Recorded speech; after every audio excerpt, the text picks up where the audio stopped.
আজকে ছিল ঝাঁপ। আর আমাদের বাপের বাড়িতে এই ঝাঁপটা হয় খুব সুন্দরভাবে, এবং আমরা ছোটোবেলা থেকে এই ঝাঁপেতে অনেক আনন্দ করি। আর এই ঝাঁপ দেখতে খুবই ভালো লাগে। তো অনেক বছর পরেই আজকে যে বাপের বাড়িতে গিয়েছিলাম ঝাঁপ দেখতে, আর সেখানেরই কিছু ভিডিও করেছিলাম, সেটাই তোমাদের সাথে শেয়ার করছি। ঝাঁপ হয় প্রথম বারে সামনের দিক দিয়ে হয় দুবার করে ঝাঁপ, তারপর হয় একবার পিছন দিকে খায় ঝাঁপ। এই ঝাঁপ উল্টো দিকে যে ঝাঁপ হয়, এই ঝাঁপ খেতে অনেকেই ভয় খায়। আর ঝাঁপ দেওয়ার পরে সবাই মিলে তাদেরকে কাঁধে নিয়ে দেখো শিব মন্দিরের কাছে, যে তাদের পায়েতে জল ঢেলে দেওয়ার জন্য অনেকেই আগ্রহে থাকে এটা করার জন্য।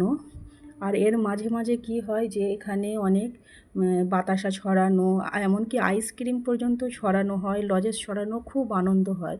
সব শেষে হয় সন্ন্যাসীদের পায়ে জল দিয়ে সেই জল মাথায় দেওয়া হয়। আর সব শেষে যেটা হয় সেটা হচ্ছে মুড়কি বিতরণ। এটাই হচ্ছে সবচেয়ে এখানে খুব ভালো।